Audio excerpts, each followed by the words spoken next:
घबराहट क्वीन चालू अपी तो शादी के बाद बिल्कुल ढीठ बन चुकी हैं कि उनको अब किसी चीज़ का फ़र्क ही नहीं पड़ता।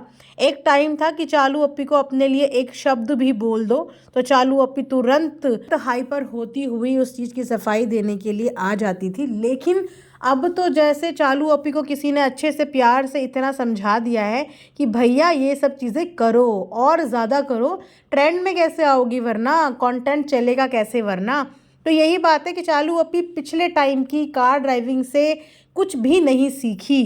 खैर, कार की बात तो हम करेंगे, बहुत सारी बातें करनी है जो अभी तक आप लोगों को पता नहीं है, अगली पिछली पास्ट की और बहुत सारी ऐसी बातें जो अभी तक ऑडियंस को पता ही नहीं है, वो सब आज पॉडकास्ट में होगी। इसलिए पॉडकास्ट को एंड तक ज़रूर सुनना। जैसे आप सबको पता ही है कि कुछ टाइम पहले भी चालू अपी को ऐसे ही कार चलाने का भूत सवार हुआ था, जिस समय वो बच्चों को कार में लेके रात को ड्राइव करने लगी थी। उसके बाद लोगों ने इनको बहुत सारे कमेंट्स करे, यहाँ तक कि इतने सीरियस नोट पे भी कमेंट्स थे कि लोग इनकी शिकायत तक करने के लिए स्टार्ट हो गए थे कि इनके बिना लाइसेंस के, बिना लर्निंग क्लासेस के ये तुरंत सड़क पे बच्चों को लेके बैठा के कार चलाने लगी हैं। लेकिन चालू अपी को उन सब चीज़ों का कोई भी फ़र्क नहीं पड़ा, बिकॉज इन्होंने वापस से अपनी वही चीज़ रिपीट करी है। और इस बार तो कार के अंदर 2-4 लोग और फिट कर दिए हैं कि नहीं नहीं, 4 लोगों की ज़िंदगी क्यों, मैं तो कम से कम 7-8 लोगों की लाइफ रिस्क में लेके कार चलाऊंगी। तो चलिए, ये तो था चालू अपी का ढीठपना जो बैक टू बैक हमने 2 व्लॉग में देख लिया है।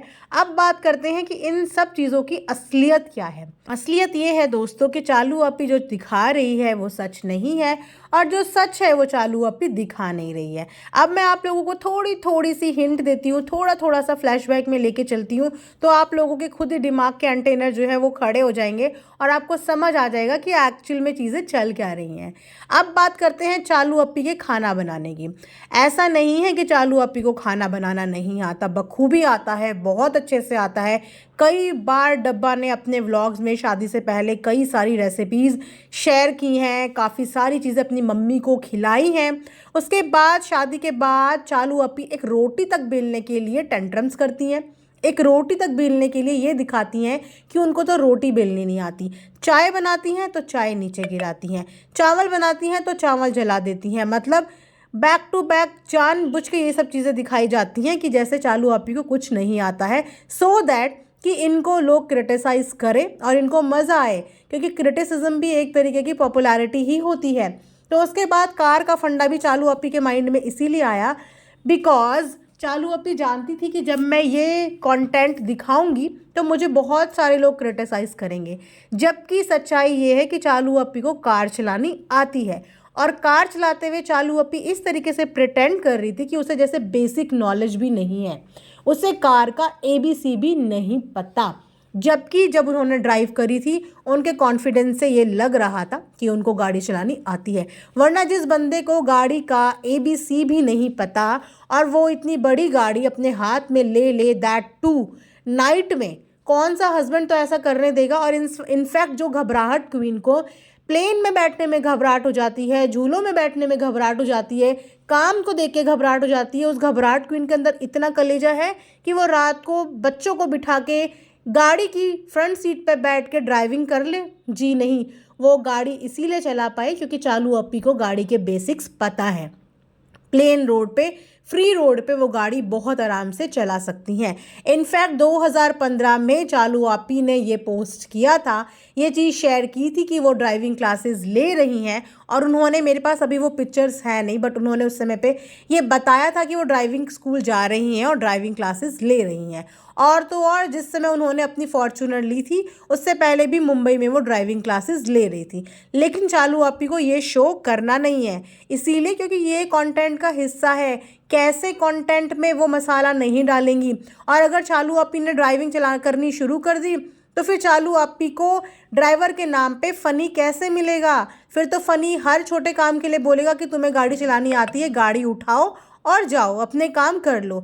तो इसीलिए एड़ा बना के पेड़ा खाया जा रहा है, साथ में साथ फनी को भी एड़ा बनाया जा रहा है और साथ में साथ पूरी ऑडियंस को भी एड़ा बनाया जा रहा है।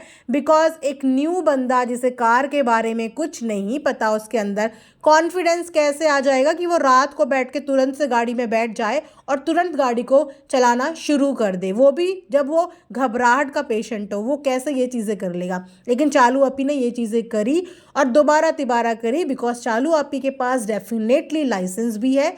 इसीलिए वो चौड़े में आके, खुले में आके, पब्लिक प्लेटफॉर्म पे गाड़ी चलाने की हिम्मत कर पाई। चालू तो वैसे पहले से ही चालू अपी हैं, लेकिन शादी के बाद कुछ ज़्यादा ही चालें चलने लगी हैं। इससे ज़्यादा सोफिस्टिकेटेड व्लॉगिंग ना उनकी शादी से पहले होती थी, लेकिन शादी के बाद पता नहीं इनको किसने ये सलाह और शिक्षा दे दी कि शादी के बाद फेक कंटेंट दिखाओ, फेक चीज़ें दिखाओ, इससे ज़्यादा हाइप मिलेगी। इसीलिए जो इनके कमेंट सेक्शन में नेगेटिविटी ज़्यादा बढ़ रही है ना, वो जस्ट बिकॉज ऑफ इनके कंटेंट की वजह से बढ़ रही है। वरना अगर आप इनकी पास्ट वीडियोज़ जाके देखेंगे तो इनको इतना प्यार मिलता था, इतना प्यार मिलता था, बिकॉज उस समय ये काफ़ी रियल साउंड करती थी। मतलब साउंड करती थी जिस लड़की को अपने भैया भाभी की ज़रूरत है, जिस लड़की को अपनी फैमिली की ज़रूरत है, जो लड़की एकदम रियल कनेक्शन फील करती है। लेकिन पता नहीं पैसे ज़्यादा हज़म नहीं हो पाए, या फेम ज़्यादा हज़म नहीं हो पाया, या शादी के बाद इनका ब्रेन किसी ने वॉश कर दिया, या शादी की कॉम्प्लिकेशंस के चक्कर में इनके माइंड में नेगेटिविटी ज़्यादा बढ़ गई। खैर जो भी चीज़ें हुई, लेकिन डेफिनेटली इनके जो चेंजेस है ना नेचर में, उनमें ज़मीन और आसमान का फ़र्क हो चुका है। और अगर यही चेंजेस इनके रहे तो वो टाइम दूर नहीं है कि जब चालू अपी को नेगेटिव लोगों के कमेंट ज़्यादा आने लगेंगे। सो मुझे लगता है कि चालू अपी को अपनी रियलिटी वाले जोन में आ जाना चाहिए, जैसी वो रियल हैं, जो वो हैं, जिस तरीके की हैं, जैसा वो पहले किया करती थी। जब इन्होंने ये हिजाब वाला कंटेंट डाला था, लोग उनसे इतना प्यार करने लगे थे, क्योंकि वो रियल कनेक्शन फील हुआ था कि हाँ, इस लड़की को पर्दे सिस्टम की वैल्यू पता चल गई है, तो बहुत लोगों ने इन्हें प्यार किया। लेकिन शादी के बाद वो चीज़ें इन्होंने इतनी कैजुअल कर दी हैं, इतनी लेट इट भी कर दी हैं, कि उसकी वजह से भी लोग काफ़ी नाराज़ हैं। तो मतलब मेरा बोलने का मतलब ये है कि चीज़ें वो फॉलो करो जिन चीज़ों को आप सस्टेन कर पाओ, बिकॉज आपको उसी तरीके की ऑडियंस मिलती है उस कंटेंट से। अब अगर आप सडनली चीज़ें बदलनी शुरू कर दोगे तो वो ऑडियंस डेफिनेटली नाराज़ होगी, जो कि आपके लिए भी ठीक नहीं है ना। तो बस हमारा रिएक्शन तो यही होता है, जो हम व्लॉग पे देखते हैं उस बेस पे हम एक एडवाइस भी देते हैं, सजेशन भी देते हैं और रिएक्ट भी करते हैं। आई होप कि इस रिएक्शन से थोड़ा सा अगर उन तक ये बात पहुंचती है तो उनका कुछ ब्रेन का पुर्जा जो है वो टाइट हो रखा है, वो थोड़ा सा लूज़ होगा, बिकॉज ज़्यादा टाइट पुर्जा भी नुकसान देता है और ज़्यादा ढीला भी नुकसान देता है। तो यहीं पे आज का रिएक्शन एंड करते हैं। Thanks for watching earth mom Dehradun.